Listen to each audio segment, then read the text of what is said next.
Le réseau social Twitter a été suspendu au Nigeria. Ce sera notre premier sujet. On parlera ensuite de la Centrafrique où un Français est accusé d'espionnage et de complot. C'est le procureur de la République qui l'annonce. Au Mali, nous allons évoquer cette nouvelle mission de la CEDEAO, mission d'évaluation à Bamako et le Togo. Les éperviers du Togo ont fait une rechute devant la Gambie de Tom Saint-Phil. Voilà pour ce soir. Et il y a autour du plateau Firmin Tekoagbo. Bonsoir Firmin, vous êtes chroniqueur politique. Bonsoir Samuel, oui, merci de m'avoir invité.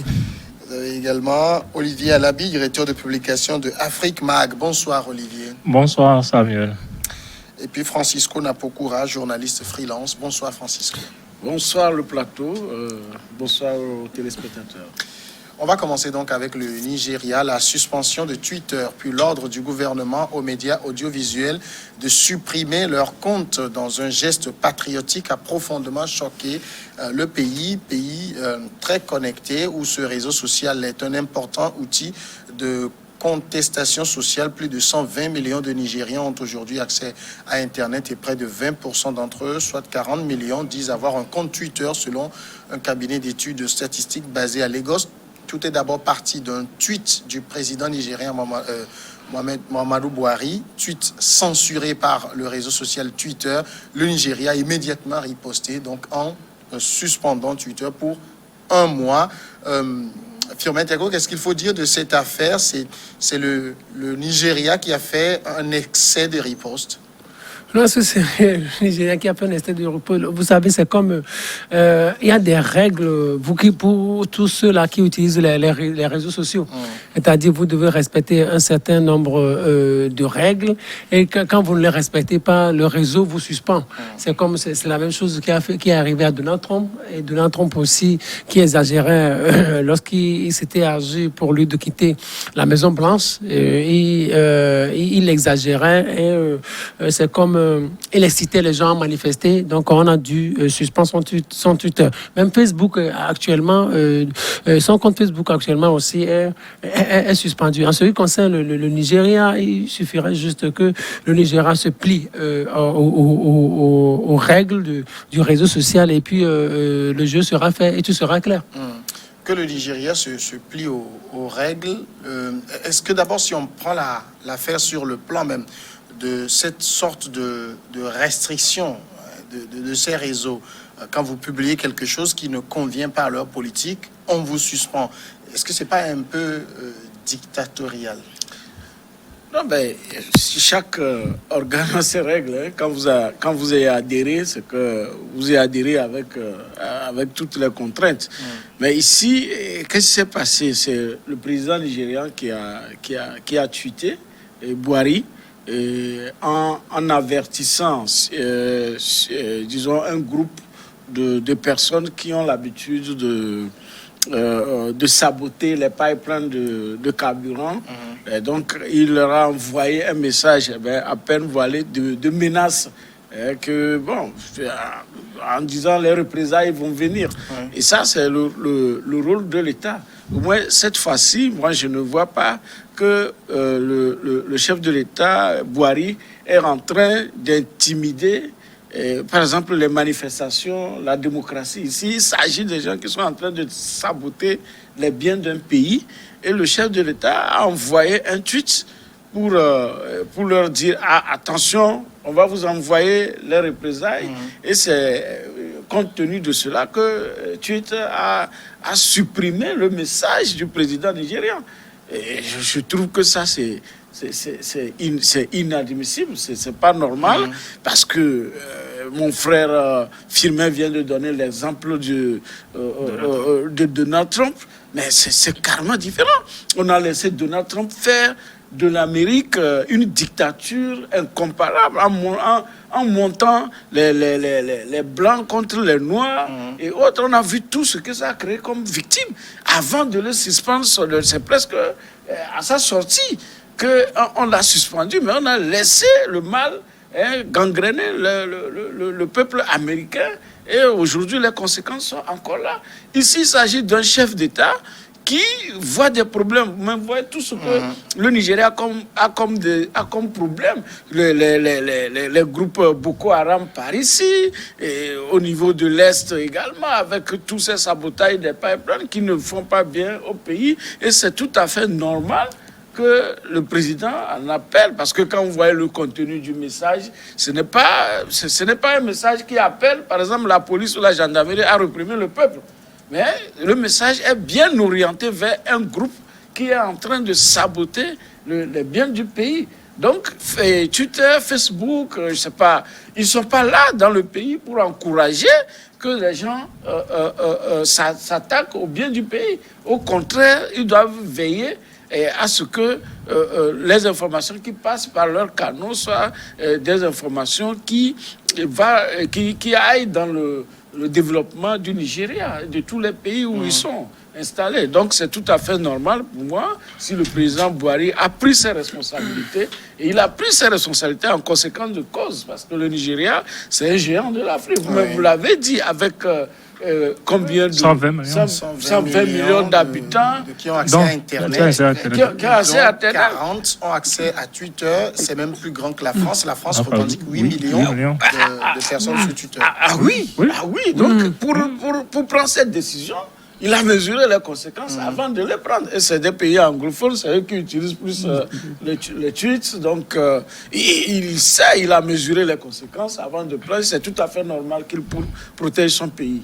Vous pensez que ce que le Nigeria a fait, comme dans une logique de riposte ou à la décision de Twitter de supprimer son tweet, était quand même ce qu'il fallait prendre comme mesure dans la situation-là? Oui, moi je pense que le président nigérien n'a fait que ce qu'il devait faire en tant que président de la République fédérale du Nigeria, parce que chez nous, en Afrique, on a un slogan qui dit « Force doit rester à la loi ». Je ne vois pas, quand on fait l'effort de lire un peu le message que le président Buhari a tweeté, je ne vois en rien ce qui peut amener Twitter a supprimé son message. Et c'est quand Twitter va jusqu'à supprimer ce message-là, et la réaction, elle est automatique. Elle est automatique. Moi, je trouve que le président nigérien a pris ses responsabilités, et parce qu'on vient de dire que ça fait 120 millions de personnes au Nigeria qui ont accès à l'Internet, avec près de 40% de personnes qui sont inscrites sur Twitter. Ça dépasse même la France, parce que la France revendique, tu viens de le dire, de confirmer, la France revendique 8 millions de personnes connectées à Twitter. Donc, je pense que c'est se foutre de la gueule des Africains, parce qu'on a vu le même Twitter laisser Donald Trump foutre du bordel aux États-Unis. Et c'est qu'au soir de son passage à la tête des États-Unis qu'ils ont pu faire un petit miracle du fait qu'on a supprimé son compte Twitter, on a bloqué sur Facebook.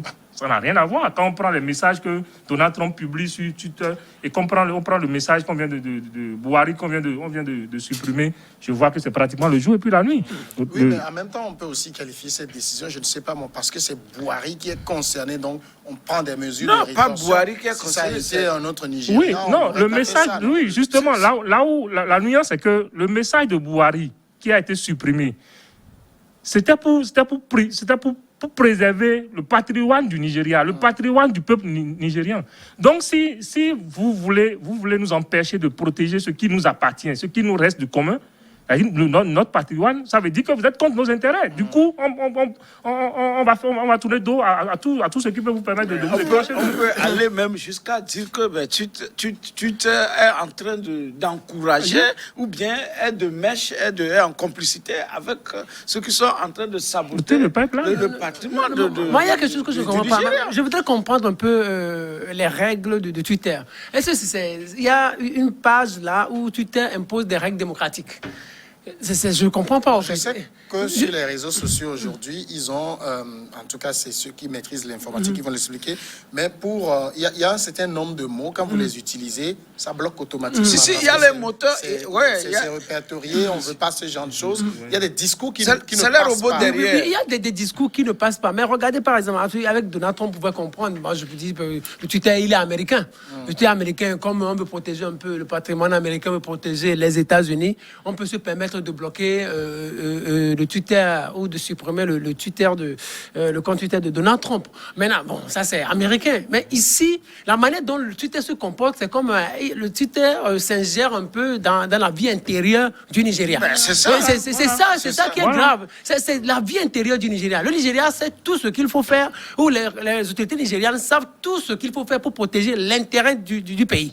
Donc, quand les... C'est le réseau social de Twitter. Oui, c'est le réseau social de Twitter. Mais attendez, il y a des choses, c'est-à-dire universellement admises. C'est-à-dire le président n'a pas dit aller décapiter des gens. Le président n'a pas dit aller tuer des gens. Le président n'a pas demandé à la police de descendre dans un quartier et de tirer sur des gens. Oui, ça c'est une question qui est relative à la vie intérieure du pays. Donc sur ce point, le réseau n'a pas à se comporter comme cela. Et puis, mais si c'est le président qui a commis l'erreur, entre guillemets l'erreur, mais il faudrait que le réseau s'attaque seulement au président, pas à tout le pays. C'est-à-dire, le Twitter est suspendu dans tout le pays. Je ne sais pas si vous comprenez. Le Twitter est suspendu dans tout le pays. Ben, quand cela est arrivé à Donald Trump, c'est Donald Trump seul qui a payé, qui a fait les frais. Donc, c'est le Twitter de Donald Trump.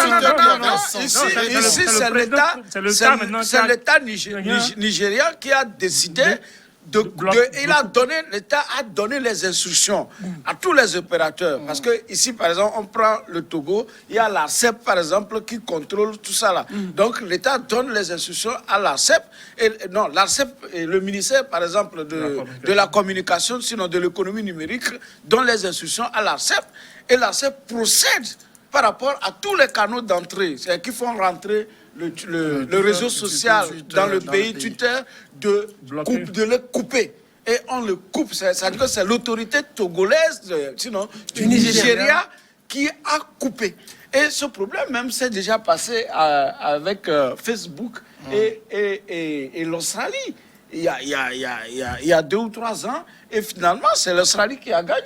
Parce que ça dépend de l'utilisation que les gens font. Parce qu'eux, ils gagnent sur la manière dont les gens communiquent avec le réseau social. Vous savez, pourquoi ils n'avaient pas coupé Donald Trump à l'époque? Parce qu'il avait beaucoup d'abonnés. Lorsque vous avez beaucoup d'abonnés, vous utilisez, à un moment donné, c'est le réseau social même qui doit vous rémunérer. Parce que vous faites passer leur publicité. Parce qu'ils profitent par votre canal pour faire de la publicité. Est-ce que vous voyez? Donc, ils ont laissé l'Américain faire parce que ça les faisait vendre suffisamment. Mais ici, lorsqu'il s'agissait du Nigeria qui protège son territoire, un seul message qu'il envoie pour mettre en garde les gens. Et voilà, on le suspend. Et c'est tout à fait normal lorsque le Nigeria dit « Ok, moi aussi je coupe ». Voilà, c'est tout. Pourquoi ils se plaignent que le Nigeria a coupé? S'ils n'ont pas quelque chose à gagner derrière, c'est parce qu'ils ont à gagner, ils sont en train de perdre. En même temps, il y a beaucoup de Nigériens, parce que je sais que l'État nigérien a demandé, par exemple, aux médias d'arrêter la diffusion de messages sur leur compte Twitter. Beaucoup de Nigériens se plaignent que cette décision le prive d'un moyen d'expression. Oui, bon, c'est vrai qu'aujourd'hui, beaucoup de Nigériens réagissent du fait que ça les prive de moyens d'expression. Mais on ne peut pas faire des omelettes sans casser des œufs, parce que on ne peut pas cela ne peut pas permettre à un kidam qui va venir de l'extérieur venir dicter sa loi. Ce n'est pas possible. Parce qu'aller jusqu'à couper le compte Twitter d'un président pour ce simple message que moi j'ai lu. Supprimer le message, ils n'ont pas. Oui, non, justement, oui. Mais quand vous supprimez, on empêche de parler à son peuple. Ça veut dire que vous empêchez le président de la République de parler à son peuple. Oui, mais je ne sais pas. Il y a quand même des politiques qui sont propres à ces réseaux sociaux que chaque abonné doit respecter aussi. Samuel, on vient de vous dire que nous avons suivi tous pendant des années que Donald Trump, avant qu'il n'arrive au pouvoir, tout ce qu'il envoyait comme message. Oui, mais peut-être que ça ne contrevenait pas à la politique. Comment ça? Tous ces messages? Aujourd'hui, que Twitter nous dise ce qu'il reproche au message de Donald Trump. C'est ça, en fait. De Bouhari, que Twitter nous dise ce qu'il reproche au message, au contenu du message de Bouhari. Parce que moi, en tout cas, quand je lis ça dans tous les sens, Je ne vois rien de ce qu'on peut reprocher à Boari dans son message. On sait Donc, que l'autorité maintenant décide de couper le réseau, que les Nigérians cherchent d'autres. Avant Twitter, il y avait d'autres réseaux, il y avait d'autres canaux. Ils n'ont qu'à chercher d'autres canaux pour s'exprimer. On sait que depuis le problème de révolte qu'il y avait eu par rapport suite à la répression policière, on sait que le réseau social a été bien utilisé pour pouvoir mobiliser les gens. Je crois que le président également est dans ce sillage en utilisant le même réseau social qui a permis de toucher mais quand vous voyez le message, qu'est-ce qu'il a dit? Il a dit, si vous continuez, voilà, un jour, on va répondre. Et c'est tout à fait normal. Un président doit mettre en garde. On voit tous les jours les présidents américains partout dans le monde qui mettent en garde des groupes de rébellion. Et pourquoi on refuse vous savez, moi, je voudrais ajouter, bien sûr, bon, il faut protéger un peu la sécurité des pays, tout ça. Mais moi, je ne voudrais pas que ça soit ce moyen par lequel les chefs d'État aiment, je ne sais pas, porter un coup à la liberté d'expression. Bon, c'est ça aussi, c'est important. Parce que, oui, bien sûr, on veut dire, dans les moments chauds, je comprends, on allait juste couper Internet comme on le fait ailleurs. Ici, on n'a pas coupé Internet. Tous les autres réseaux marchent. Mais c'est le réseau qui a mal agi. 40 millions de personnes. C'est beaucoup, vous imaginez? 40 millions de personnes, c'est beaucoup. Ça peut faire beaucoup, ça peut faire mal, ça fait beaucoup de choses. Si c'est 40 millions de personnes vont suivre tout ce qu'on dit, si c'est 40 millions, si 40 millions vont suivre les mots d'ordre, si avec ces 40 millions, on peut mobiliser tout le Nigérien, on va le faire. Donc, sur ce point-là, moi, je dirais simplement que cela ne soit pas un moyen par lequel les autorités, ou que ce soit un alibi sécurité, on dit oui, on veut protéger la sécurité du pays, mais on en profite pour couper les réseaux sociaux. Moi, je dis ça fait pas mal. Ça peut atteindre à la démocratie. Mais regardez par exemple, ça s'est passé aussi au Togo en 2017. Quand au temps chaud du 19 août, oui, on a coupé l'Internet. Mais c'est on coupe l'Internet. On a coupé l'Internet. Vous savez pourquoi on a coupé l'Internet? Parce qu'on a coupé l'Internet parce qu'à l'époque, le WhatsApp jouait un rôle important. On a vu, parce qu'à l'époque, la diaspora, c'était vraiment la diaspora togolaise, oui, j'y suis arrivé. La diaspora togolaise s'était vraiment mobilisée en ce qui concerne les manifestations. Donc on a coupé l'Internet. Moi, je voudrais pas que, tout récemment même, au Congo, Brazzaville, on a coupé Internet. Partout où il y a Internet, en Afrique de l'Ouest, en Afrique, on coupe. Firmez, ici, nous sommes dans un contexte qui n'est pas ce contexte dont vous parlez. Si c'était au moment où... Moi, j'en profite. Si c'était au moment où il y avait la révolte des populations contre des abus de la police, de la gendarmerie, je comprendrais que là, on est en train de restreindre la liberté, totalement la liberté d'expression. Ici, il s'agit d'une action visée. Et ça, l'État a l'obligation de prendre cette décision. D'accord. Mais si on va marquer la première pause et on revient juste après continuer.